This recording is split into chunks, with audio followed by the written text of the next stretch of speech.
വിനോദസഞ്ചാരികളുടെ എണ്ണത്തിൽ ഗണ്യമായ കുറവുണ്ടായതിനെ തുടർന്ന് തുർക്കിക്ക് വൻ സാമ്പത്തിക നഷ്ടം. പാകിസ്ഥാനെ പിന്തുണയ്ക്കുന്ന രാജ്യങ്ങൾക്ക് ഇതൊരു പാഠമാണ്. ഇന്ത്യയെക്കാളേറെ പാകിസ്ഥാനുമായി ചേർന്ന് മുന്നോട്ടു പോകാനുള്ള രഹസ്യമായ തീരുമാനങ്ങളോടെയാണ് തുർക്കി സഞ്ചരിക്കുന്നത്. അതുകൊണ്ട് തന്നെ ഇന്ത്യയും തുർക്കിക്കെതിരെ കടുത്ത തീരുമാനങ്ങളുമായാണ് മുന്നോട്ടു പോകുന്നത്. 2025 ഇതുവരെ തുർക്കിയിലെ വിനോദസഞ്ചാര കേന്ദ്രങ്ങൾ സന്ദർശിച്ച ഇന്ത്യക്കാരുടെ എണ്ണത്തിൽ മുൻ വർഷത്തെ അപേക്ഷിച്ച് 85,000-ലധികം കുറവ് രേഖപ്പെടുത്തിയതായി റിപ്പോർട്ടുകൾ പറയുന്നുണ്ട്.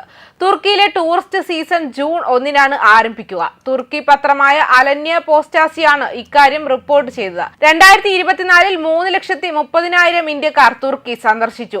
ശരാശരി 1,30,000 രൂപയാണ് ഓരോ വിനോദസഞ്ചാരിയും ചിലവഴിച്ചത്. ഇന്ത്യൻ വിനോദസഞ്ചാരികളിൽ നിന്നായി തുർക്കിക്ക് മൊത്തം 42.9 ബില്യൺ രൂപ നേടിക്കൊടുത്തു. ഏപ്രിലിനെ അപേക്ഷിച്ച് മെയ് മാസത്തിൽ ഇന്ത്യൻ സഞ്ചാരികളുടെ എണ്ണം ഏകദേശം 24% കുറഞ്ഞു. ഇന്ത്യ പാക് സംഘർഷത്തിലും പഹൽഗാം ഭീകരാക്രമണത്തിലും പാക് അനുകൂല നിലപാട് സ്വീകരിച്ചതാണ് തുർക്കിക്ക് തിരിച്ചടിയായത്. ശൈത്യകാലത്ത് മുൻകൂട്ടി നടത്തിയ റിസർവേഷനുകൾ കൂട്ടത്തോടെ റദ്ദാക്കപ്പെടുന്ന അവസ്ഥയാണ്. ടൂറിസം മേഖലാ പ്രതിനിധികൾ ഈ സംഭവ വികാസങ്ങൾ താൽക്കാലികമാണെന്ന് പ്രതീക്ഷിക്കുന്നുണ്ട്. ഇന്ത്യക്കാരുടെ പ്രിയപ്പെട്ട വിവാഹ ഡെസ്റ്റിനേഷനും തുർക്കിയായിരുന്നു. എന്നാൽ മേഖലയിലെ മറ്റ് രാജ്യങ്ങളിൽ നിന്നുള്ള വിനോദസഞ്ചാരികളുടെ എണ്ണത്തിൽ കുറവ് വന്നിട്ടില്ല. പാകിസ്ഥാന് പുറമെ ചൈന, ജപ്പാൻ, തായ്വാൻ എന്നിവിടങ്ങളിൽ നിന്നുള്ള സന്ദർശകരുടെ എണ്ണത്തിൽ വർധനവുണ്ടെന്ന് തുർക്കി ടൂറിസം വൃത്തങ്ങൾ പറഞ്ഞു.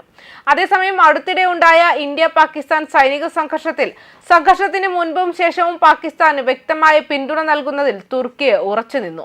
തുർക്കി സർക്കാരുമായി അടുത്ത വൃത്തങ്ങൾ തുർക്കി കാർഗോ വിമാനങ്ങൾ പാകിസ്ഥാനിലേക്ക് സൈനിക സാമഗ്രികൾ എത്തിച്ചതായി അവകാശപ്പെട്ടെങ്കിലും തുർക്കി ഉദ്യോഗസ്ഥർ ഇത് നിഷേധിച്ചു. വളരെ കാലത്തിനു ശേഷം തുർക്കിയെ നടത്തിയ ഏറ്റവും ഉച്ചത്തിലുള്ള പ്രസ്താവനകൾ ഒന്നാണിത്. മുൻപ് പ്രസ്താവിച്ച ഏഷ്യൻ പുതിയ സംരംഭത്തിൽ നിന്ന് വ്യക്തമായ വ്യതിയാനമാണിത്. കാരണം തുർക്കിയെ ദക്ഷിണേഷ്യൻ നയത്തിൽ വ്യാപാരത്തെക്കാൾ സുരക്ഷയ്ക്ക് മുൻഗണന നൽകുന്നു. അതിനുശേഷം തുർക്കി പ്രസിഡന്റ് റജബ് തയ്യിബ് എർദോഗൻ നിരവധി തവണ സംസാരിച്ചു. പാകിസ്ഥാനുള്ള തന്റെ രാജ്യത്തിന്റെ പിന്തുണ ആവർത്തിച്ചു.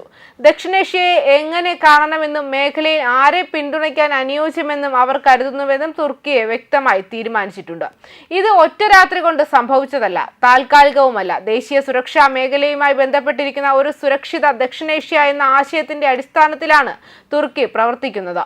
ഇന്ത്യൻ സൈനിക നടപടിക്ക് ശേഷം തുർക്കിയിൽ നിന്ന് വരുന്ന മിക്കവാറും എല്ലാ പ്രസ്താവനകളും പ്രകോപനപരമായ നടപടികളെ അപലപിക്കുകയും പാകിസ്ഥാനുള്ളിലെ ആക്രമണങ്ങൾ ഒരു സമഗ്ര യുദ്ധത്തിനുള്ള സാധ്യത ഉയർത്തിക്കാട്ടുകയും ചെയ്തുവെന്നും അവകാശപ്പെടുന്നുണ്ട്. അസർബൈജാൻ ഒഴികെയുള്ള മറ്റൊരു മുസ്ലിം അല്ലെങ്കിൽ അറബ് രാഷ്ട്രവും ഇന്ത്യൻ നടപടിയെ നേരിട്ട് അപലപിച്ചിട്ടില്ല. ശീതയുദ്ധാനന്തര കാലത്തിൽ തുർക്കിയെയും പാകിസ്ഥാനെയും പാശ്ചാത്യ സുരക്ഷാ ഘടനയ്ക്ക് മുന്നിൽ പ്രസക്തി നഷ്ടപ്പെടുമെന്ന് പൊതുവായ ധാരണയുണ്ട്. മാറിക്കൊണ്ടിരിക്കുന്ന സുരക്ഷാ രംഗത്ത് പ്രസക്തി നിലനിർത്താനുള്ള വഴികൾ ഇരുവരും അന്വേഷിക്കുകയായിരുന്നു.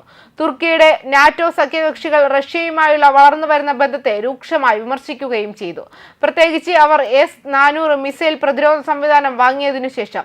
ഇന്നത്തെ മിഡിൽ ഈസ്റ്റിൽ നാറ്റോ അംഗങ്ങളല്ലാത്ത ഇസ്രായേലിനും UAEക്കും ഏറ്റവും മികച്ച നാറ്റോ പ്രതിരോധ സാങ്കേതിക വിദ്യ ലഭിച്ചതിനാൽ തുർക്കിക്കത് നിഷേധിക്കപ്പെട്ടു. അതിൽ F-35 ഉൾപ്പെടുന്നു.